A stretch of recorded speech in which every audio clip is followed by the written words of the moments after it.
It's about the wolf I fade.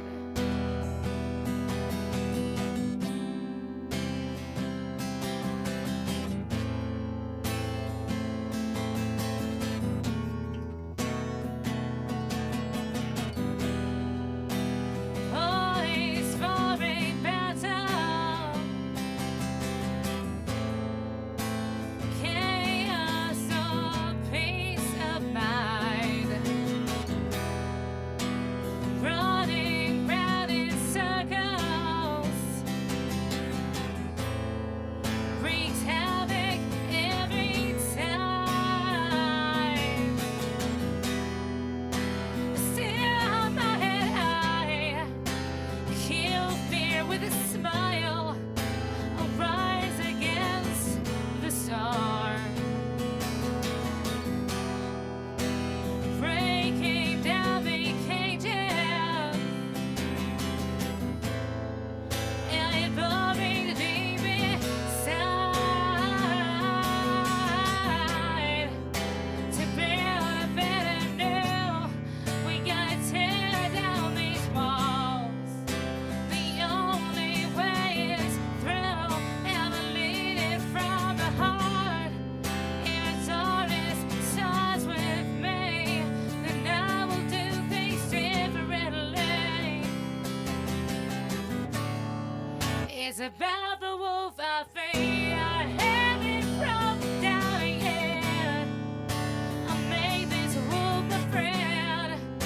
I'm brave enough and ready to forgive myself. I leave my fears behind. I'm taking back my life, my peace of mind. To build a better new, we gotta tear down these walls. The only way is through, ever leading from the heart. If darkness starts with me, then I will do things differently. It's about the wolf I fade.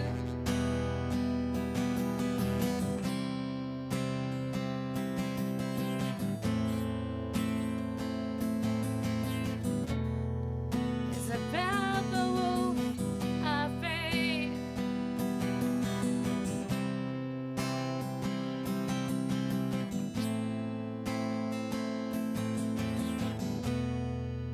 It's about the wolf I fade.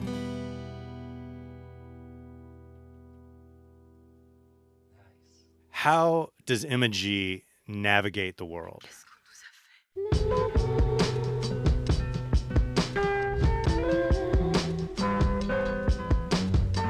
My theme through 2020 before the pandemic hit was, if it's not a hell yes, it's a hell no.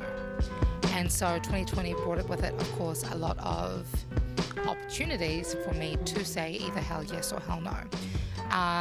And part of that meant being confronted with who I wanted to become and who I once was, and letting go of who that person was that no longer serves me. So I found a big part of who I was letting go of was this person who used a smile as a disguise to actually protect myself from being really seen and being really, I would parade vulnerability as my superpower to a point, but I would, counterbalance it with, but I'm overly optimistic and overly positive and so on and so forth. And so it's taken the last 2 years, and I've been working really hard on it, to actually step into, it's okay to not smile for once in a while.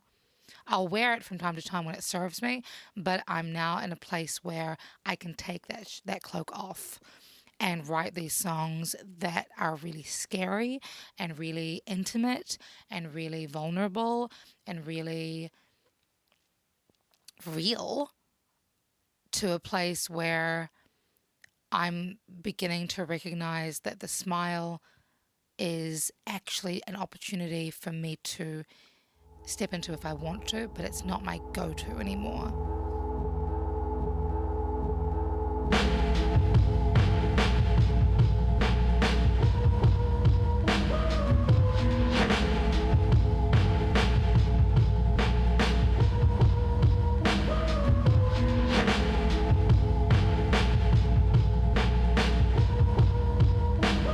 me, as I'm moving into this new phase of my career, I'm recognizing more and more that I'm giving myself permission to be more unapologetic, to be more, unapologetically authentic, Right. and to like recognize, okay, this is who I am. Like, if you're here and you don't like it, there's the door. You don't need to stay. But like me showing up in my truth, I hope can only give you opportunities and permission to show up as your authentic truth. You know, it's like that saying by Marianne Williamson, you know, it is our light, not our darkness that scares us. And but by being brave enough to step into that light, we automatically give other people permission to step into their light. And that's my hope, is that through my music, through my performances, through my coaching, through my leadership, through my speaking engagements, that I can just give people permission to be like, here I am doing my thing. You can do the same thing. We're all magical. We're all powerful. We're all, we all have the answers in us. If I can do it, so can you. Let's do this together. Let's be the lights in this world together. When you are authentic, you sort of let other people, give them permission to be authentic. Exactly. And they can just they loosen up. They're totally unstressed. It just sort of falls away. And I think we need that, especially after the last 5 years. We need, I don't know. I think that's part of my privilege. And I use that word knowing that it's not the right word, because privilege is something that can be taken away. But part of the blessings of being me is that I grew up between New Zealand and Fiji, where my father was from, with an American mother, with a white American mother. So, like, my worldviews are just very different to most people here. I'm unapologetically positive. I still have my bad days, but, my overall demeanor is one of hope and knowing that at the end of the day, nobody wakes up in the morning thinking, I'm going to be an asshole.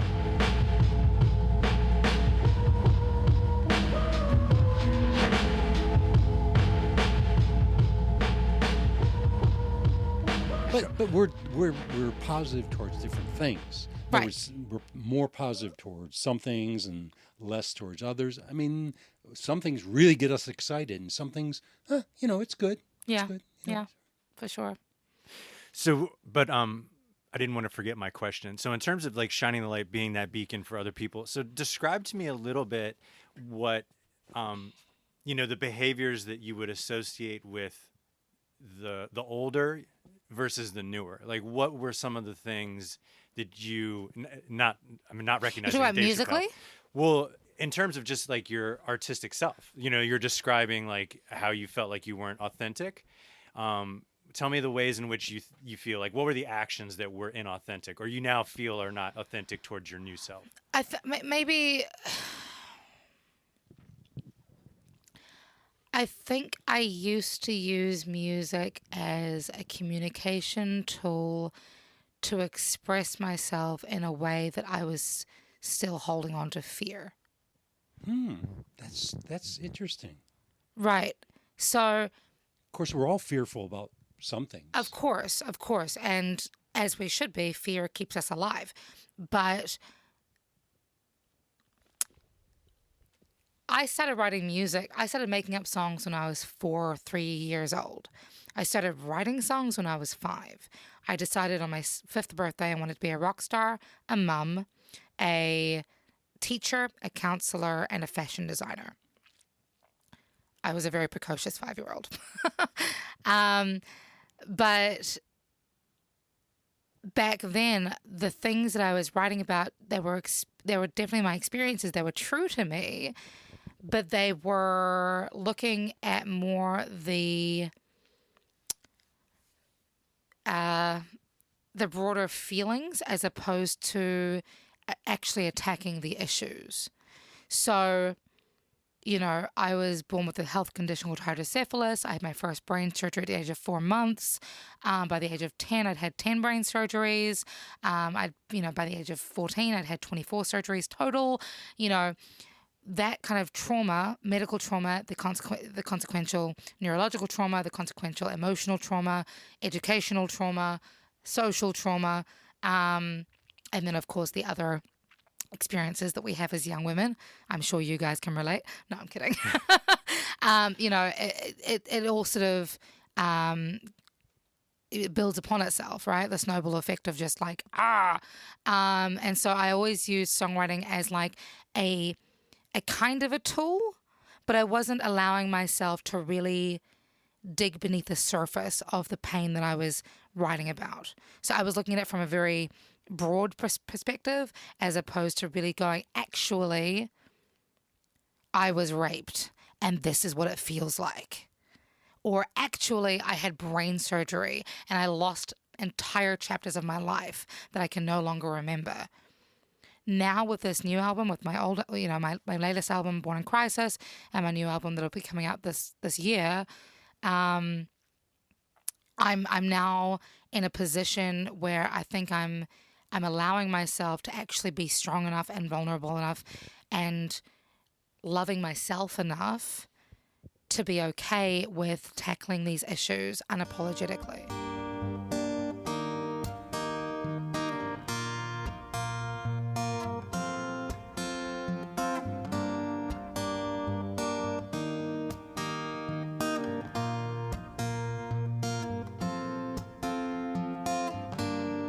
Running round in circles, is my purpose is less than you.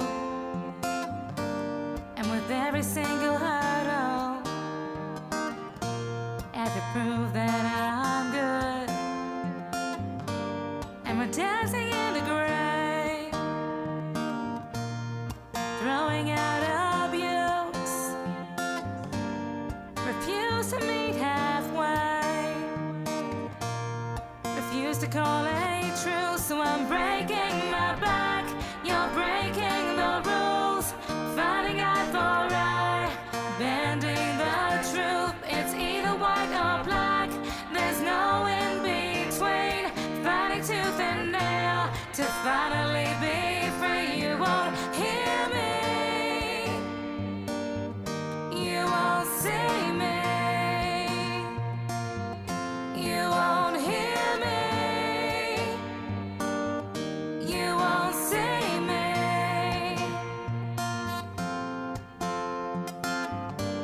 It's as if we're going backwards, closer you're far away.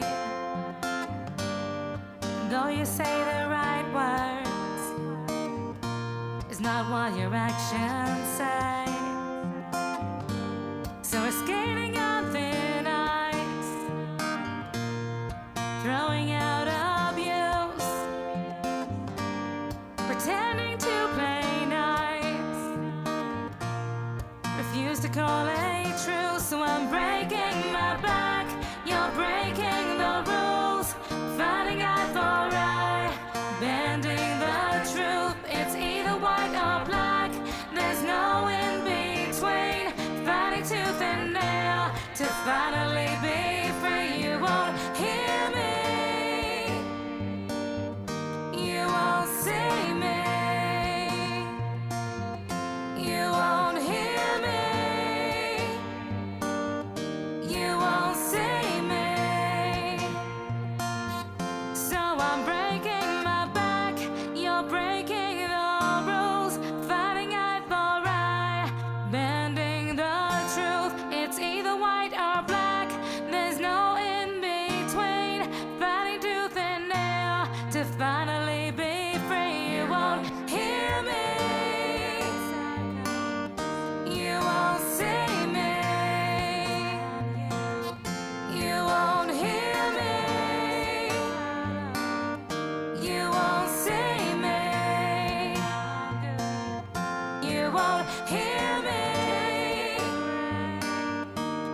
convinced that if you create your own spell, it has a greater effect on your life.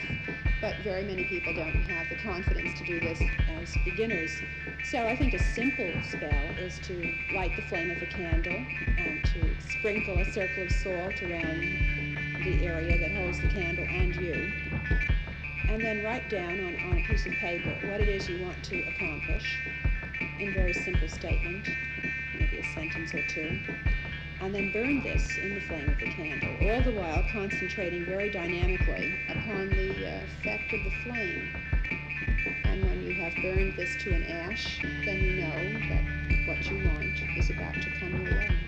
The main purpose in the practice of witchcraft is to generate within yourself a very high level of energy that will then carry you successfully through all situations. So the main point is to psych yourself up and reach some kind of an emotional, physical, intellectual high. And this is done through a very rigid, disciplined method of performing a ritual. The people who say they are witches, and there are very many thousands of them in the United States, may or may not be witches. That I don't know. I haven't gone through any special.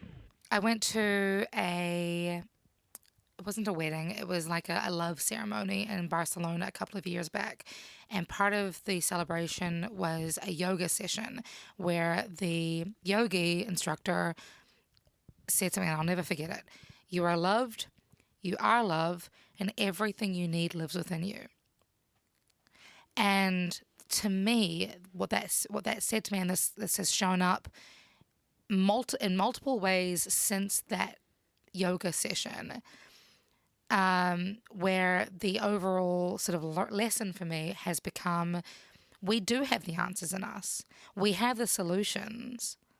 We just need to allow ourselves to be still enough and allow ourselves to be in the moment enough and allow ourselves to sit in the uncomfortable but listen for long enough to recognize the answer. Even Oprah talks about it. She talks about, like, the universe will, whisper in your ear when what it needs you to know.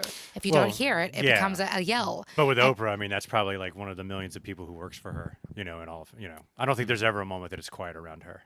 Well, but in our world, I'm sure. And it's funny because, again, Marianne Williamson, who is actually she works now with my mentor, with one of my mentors. So I actually wrote and sang Marianne Williamson's theme song for her presidential, candidacy back in 2020.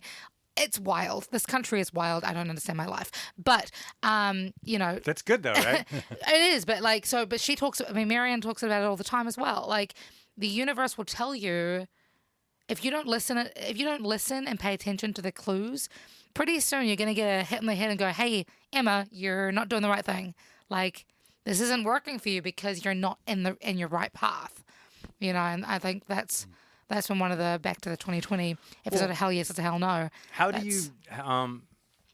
does one make decisions that aren't in their path? How does that happen for Emma G? I guess you can't answer for other people, but how do you define a decision that's not within your path? How did that happen? Because I might be of the opinion that you can't really ever describe something as not in your path, at least for me. Oh, totally, because free will is a choice, is a thing. Yeah, I mean, it's all happening. What other choice would there be? Right, there are alternate. There are right in front of you. Yeah. There are alternate dimensions, but I don't know how to tap into those yet. Mm-hmm. We're working on it. We're working on it. I think for me, I know when I'm not in alignment because my body gets sore. I get a feeling in my gut that isn't, it's uncomfortable. And I'm not getting the results that I want. So, weight gain is, generally speaking, a symptom of not being in alignment with yourself. I'm not saying, you absolutely can keep eating donuts and doing whatever you want to do. But you saw the look on my face when you said the weight gain, right? I was like, does this mean I have to stop eating I donuts? thought that was you donuts. do, you boo. I'm not. I ain't mad. Have a donut. It's fine. But then do some burpees. But it's true. People people, and donuts taste bad after you've eaten 3, 4, but people do that because of habit. Yeah. Just you get into those behavior patterns that just are bad for you. Yep. And you don't want to get out of them because, you're comfortable in there. Yep. And before I actually moved to the States back in 2015, and I still do this day, I live my life one meme at a time.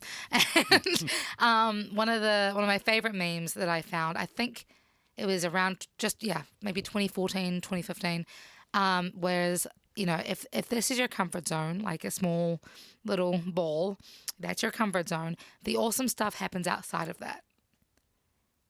Do you know what I mean? And so, like, absolutely enjoy your donuts, enjoy your Sunday sleep-ins, enjoy binge watching Boston Legal, which is totally what I'm doing at the moment. But, then recognize that the growth is where life is. How do you get out? How do I get out? How do you get out of your comfort zone? I think it's a decision. Yeah. Again, it's the feeling in my gut. So describe the feeling in your gut when you know you are breaching the comfort zone, when you know you're doing the right thing. How does your gut feel? It feels twisted. Sometimes I feel nauseated, but often it's just like a sinking feeling and a twisted feeling. And Now, that's a good point to make, because a lot of people would associate that feeling with a bad feeling. But you're saying that that's it is a bad feeling. But I mean, and the way to counteract that is to do something positive. Right on. But it's a sign of you're outside your comfort zone, which is a good sign. No, it's a sign that I'm in my comfort zone. I've been in my comfort zone too long. I was asking the opposite. Oh, sorry. So when you go outside the comfort zone, when you're breaching it, when it's happening, what's the feeling inside the gut then? Exhilarated. And hopeful and excited and kind of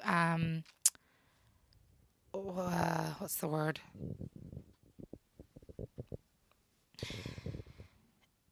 I want to say tenacious. That's not the correct word. Tentative. I mean,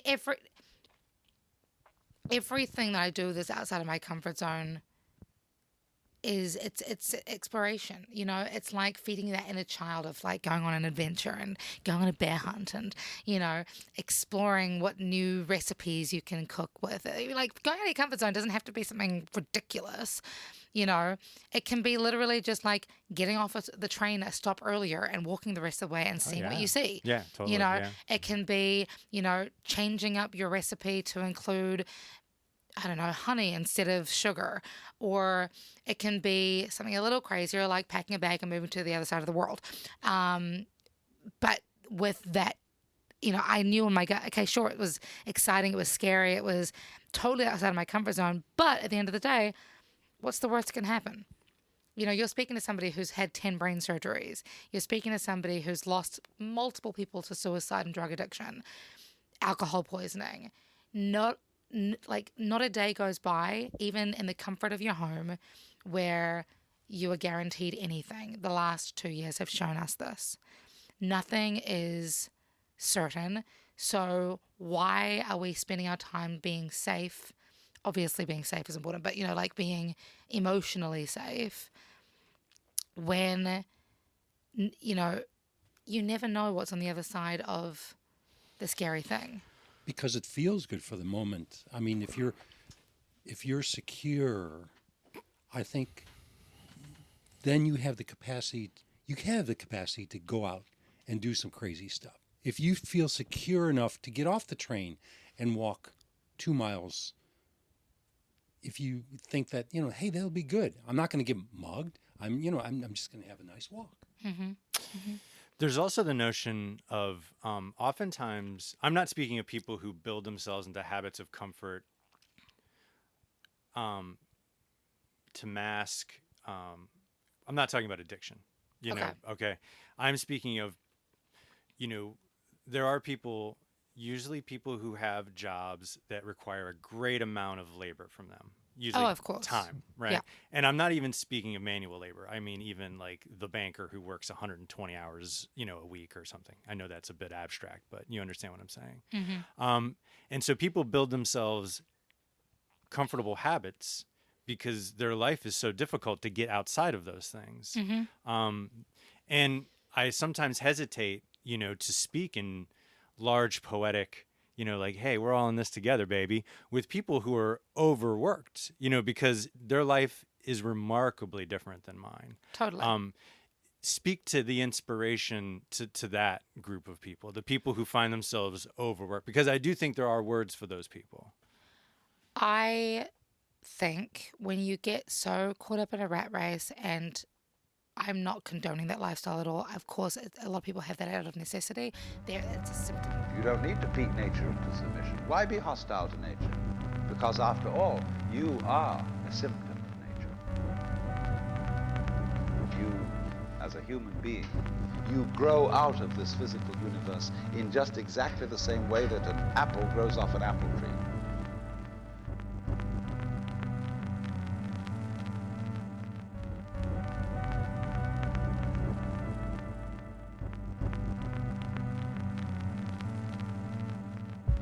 So the existence of people is symptomatic of the kind of universe we live in.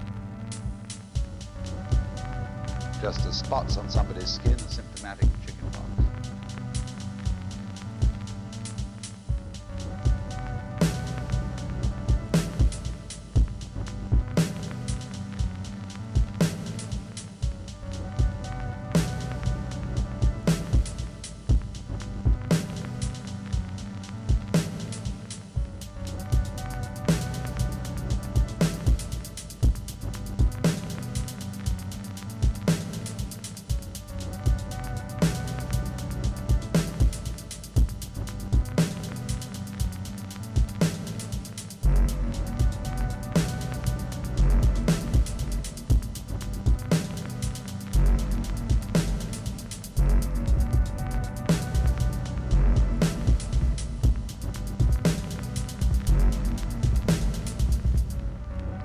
But we have been brought up by reason of our two great myths, the ceramic and the fully automatic,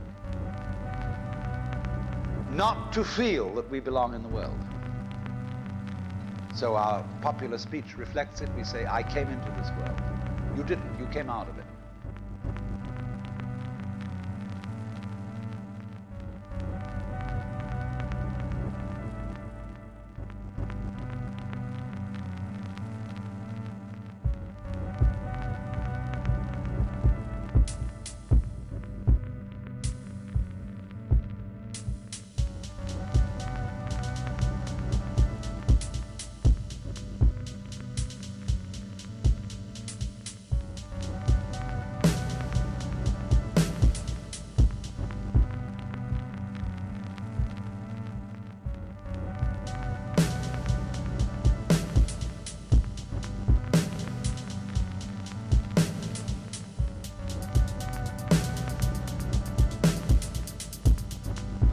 When you want to destroy someone, you always define them as unpeople. Not really. Monkeys, maybe idiots, maybe machines, maybe, but not people.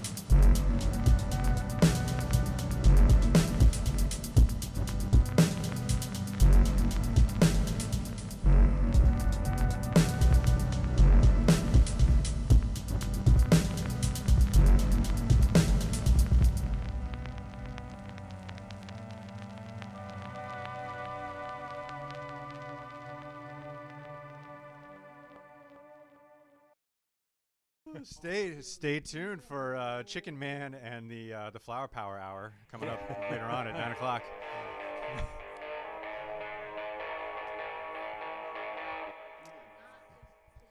Yeah, they do. How does imagery navigate the world?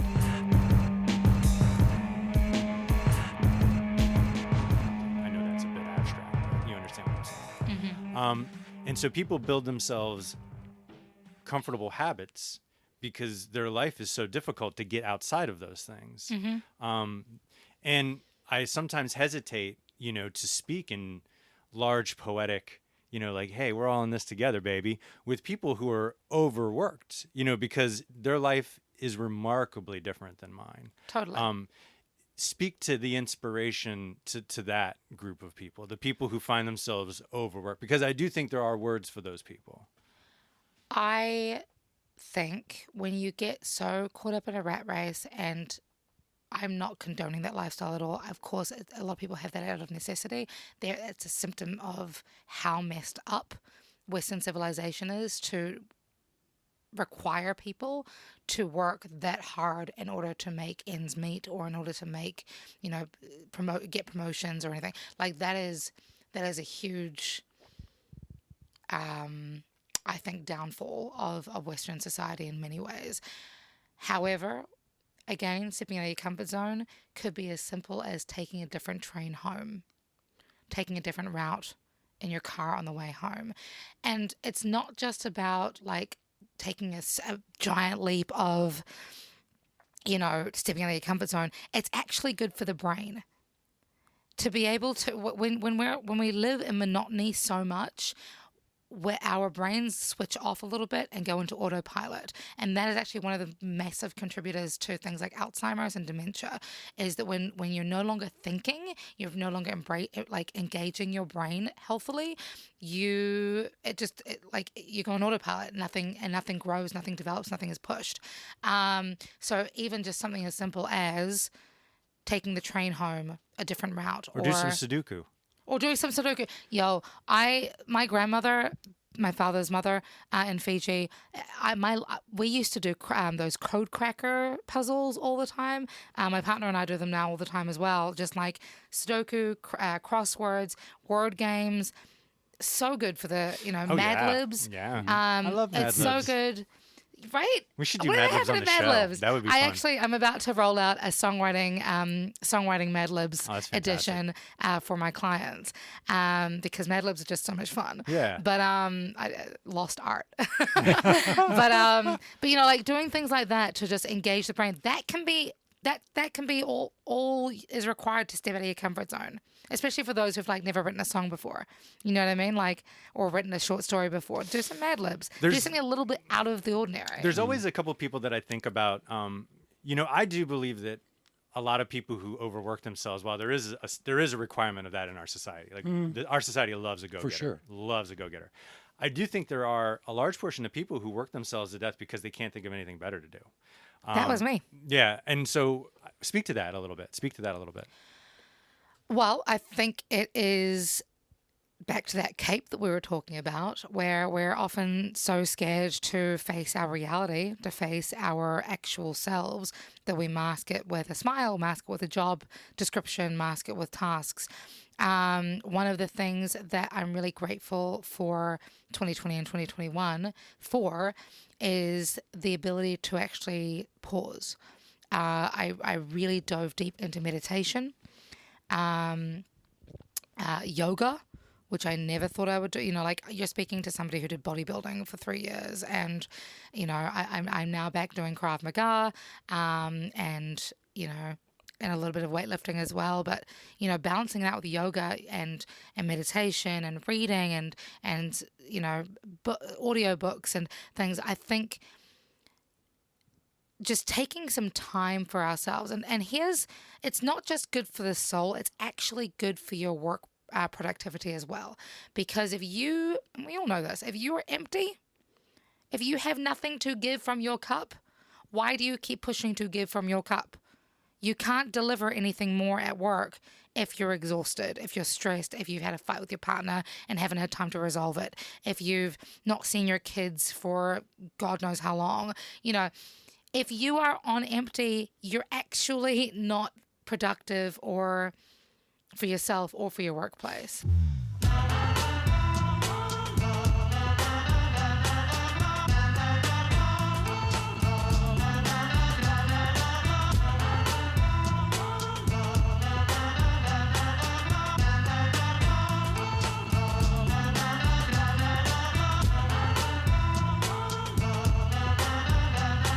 And I think it's different for women as well, because we're also, I don't know if this is your experience, but I help my partner with his work. He runs a Krav Maga self-defense school, and so part of the role that I'm learning to create for myself and be okay with and lean into is something that I never thought I would be doing, because for me, I was always like, okay, he's got his job, I've got my job, and we'll meet at midnight and have a cup of tea together and then go to bed, and that's not healthy too. So it's like it's figuring out, I think, what the happy medium is that both allows me to support him and his work, and allows him to support me in my work, so that then we're actually spending time together that is productive for both of us, but is also enjoyable. We're able to both put the pens down at the proverbial pen down at the end of the day, and then actually spend some quality time together as well. Because again, it's filling our cup. We have to fill our own cups. We have to fill each other's cups before we can actually give 110% at work like we want to, like we're told we want to. But when you're there, though, when you're in the zone, everything feels like it's just wonderful. It's going smoothly. There's always going to be things to deal with, but you're dealing with them, and that it's all right. It just feels all right.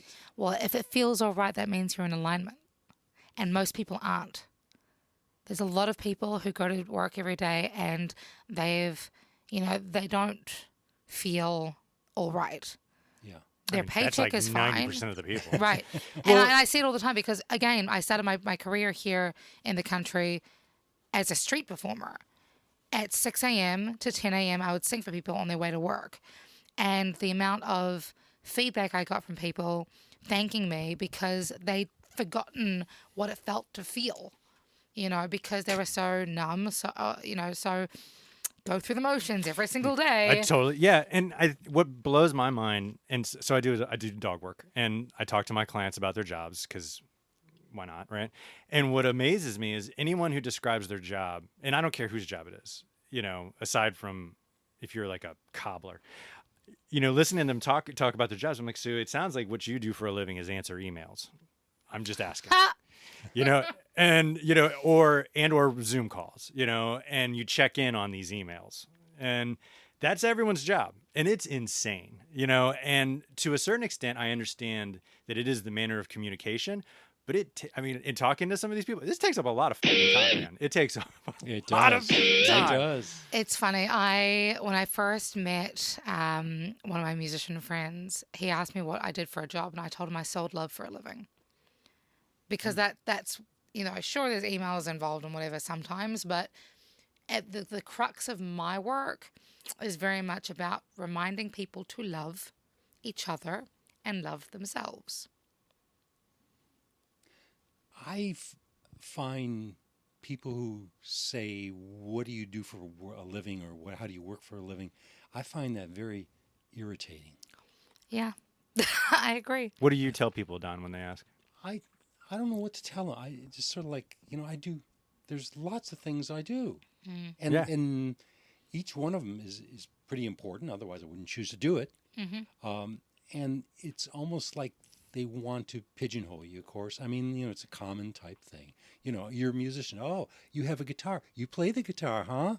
And it's all that. It's always the weirdest question. I'm like, no, I just carry this around for giggles. Exactly. It's the unintentional, but it's the unintentional caste system that comes with it, And I'm not saying that people are judging. Yes. Some people do. Oh, they do judge. But I'm not mad at them for that. But there is what do you do? And this comes up on StageCraft a lot. I'm a musician.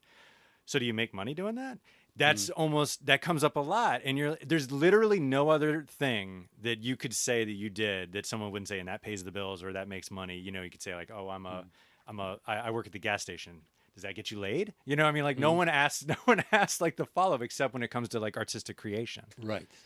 But that's part of art. It's just sort of like you get these snide. You get put in the caste system somewhere. It's one of the things that I've been working really, really hard at undoing, at least in Washington, D.C., in the DMV, because, the DMV music scene is very diverse. But it's one of the things I've been really conscious about educating people that are viewers of the DMV music scene. I remember when I first started busking in the city, somebody thought that I was homeless.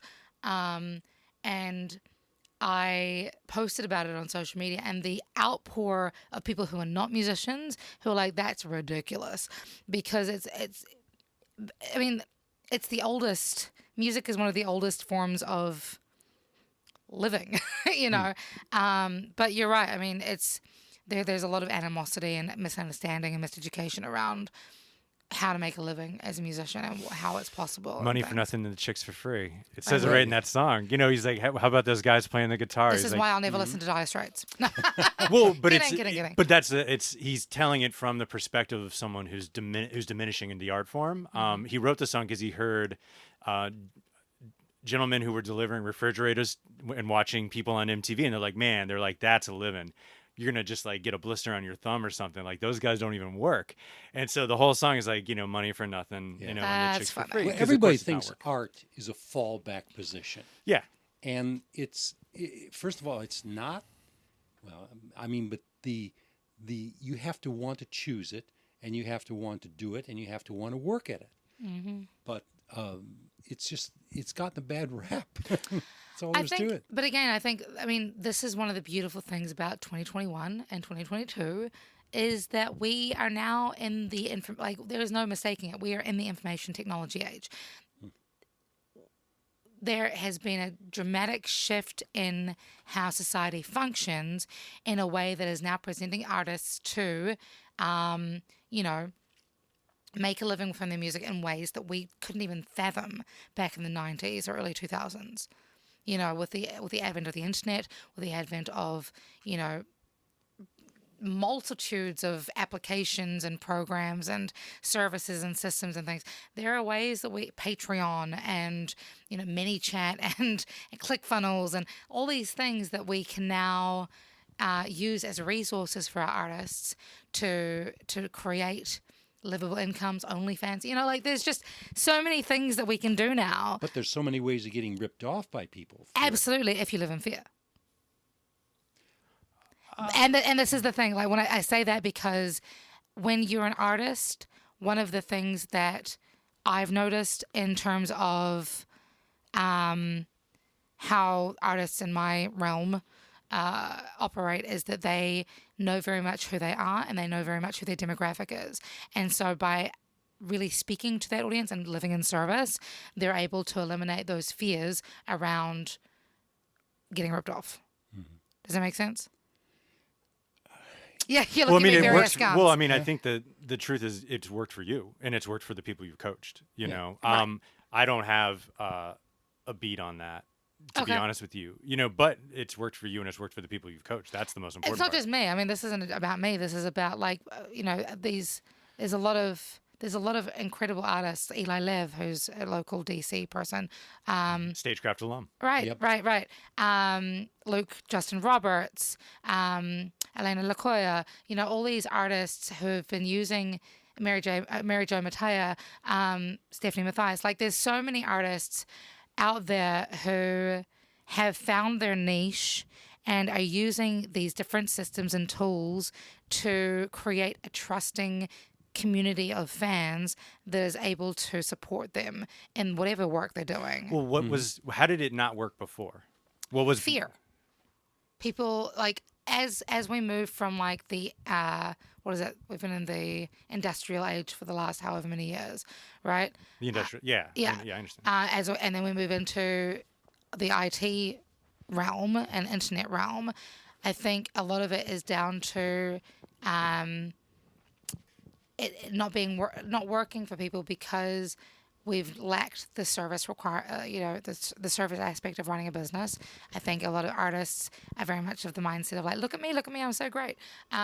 Whereas, you know, a lot of the artists like Eli, like Mary Jo, like Stephanie Mathias, like so many DC artists, are actually here with a purpose to serve in some way, shape, or form for their communities. And so by doing that through these systems and strategies and whatever, they're able to touch people in a way that we couldn't necessarily before.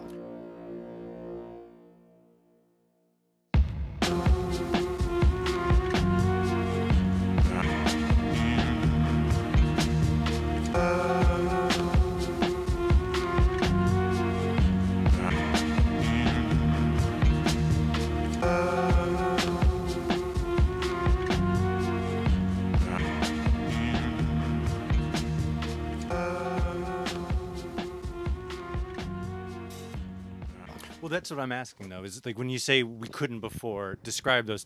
When was that, and what was holding people back? Before the internet? Before the internet? Before the internet, before when we, even, I guess before the internet, but when we relied on record companies and we relied on The distribution method was distribution most certainly methodologies, controlled. yeah. Yeah. Management systems where, the Me Too movement, The predatory management system is Yes. Yes, is what we're talking about. yes. When it comes to just the ways in which business could be created, because music is a business, we're now seeing artists step up and take control of their businesses and use the internet to their advantage where you couldn't before. That's what I mean. Mm-hmm. But a lot of those old systems that take advantage of musicians or artists in general are still there. Oh, absolutely. Clubs, managers, agents. Even Kickstarter and some of the platforms yeah. have gotten Absolutely. gotten some Oh, I flack. hadn't heard about Kickstarter. Yeah, well, Interesting. Kickstarter, partly because of the labor, they were trying to unionize, I believe, for a small amount of time. And then also because there was just some people were not happy with the fee structures and the way in which some of them changed suddenly and things Right. like that. I think one of them also recently switched entirely over to cryptocurrency, Oy. which made made a lot of people uncomfortable. And so, and to agree with you fully, like there are these different methods. I do worry sometimes because of the amount of trust that comes into those things, because I think there is that the marketing from Kickstarter or Patreon or any of these platforms is take control of your art, take control of your business. It's with this notion of like, it's all up to you. But it's like, it's all up to you and the programmers who this is on and the Yes. people who are taking Yes. a piece of this and all the other people that we use to funnel and bring you and stuff in. So I definitely agree with you that there are all these opportunities, but it isn't like there's now no chance that you could either get ripped off or taken advantage of. And in some cases, with photographs and art, they're just ripping that stuff off wholesale and then posting it somewhere else and declaring it to be someone else's entirely. Right. And I think, each artist is going to handle that differently. Sure. For me personally, I'm of the mindset that, like, even when I sell my CDs at shows and things, I never have a set price on anything. People can set their own prices, and that's fine. And because I do that, even if they take it and like leave a bracelet, which somebody did last weekend, that's cool. Yeah. I'm not here to like the music I make is because I want my music to reach people. If that means it gets ripped and reaches up somebody who needs to hear that song, that's fine. But at the same time, because our industry, the industry has changed in a way that it's not. We don't have to rely on music CD sales anymore to make a living. no, there's more variety. There's for more sure. variety and more, more opportunities to utilize our music as a business card instead of the end product. And I think when it comes to like, okay, so a bracelet, okay, whatever, to counterbalance that, somebody else will and does and has, paid me $50 for the same CD. It all balances out at the end of the day. It's about living, existing and creating in it from a space of abundance as opposed to a space of scarcity and fear. Because like, if you're doing what you would do anyways for free, it's all going to balance out. But you believe. still have bills to pay. Sure. And that's what the $50 payer person contributed to. It's not about my bills, though. Like, if somebody took my CD and then went home and listened to it and didn't commit suicide that night, that to me is far bigger than paying my rent. Yes. I mean, yes. That's Well, far more important. of And course, I've had that experience with people where they've taken my CD home and, excuse me, a week later come back and say, hey, look, I paid you $5 for this. I need to give you more money for this. This is what happened.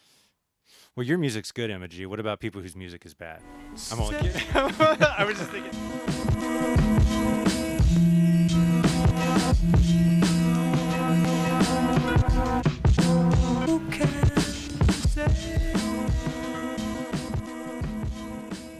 Exercise, positive, like just PMA. everything. Yeah. Positive yeah. mental attitude, positive force, if you will, Don. Positive force. Positive yes. force, if you will. Yeah.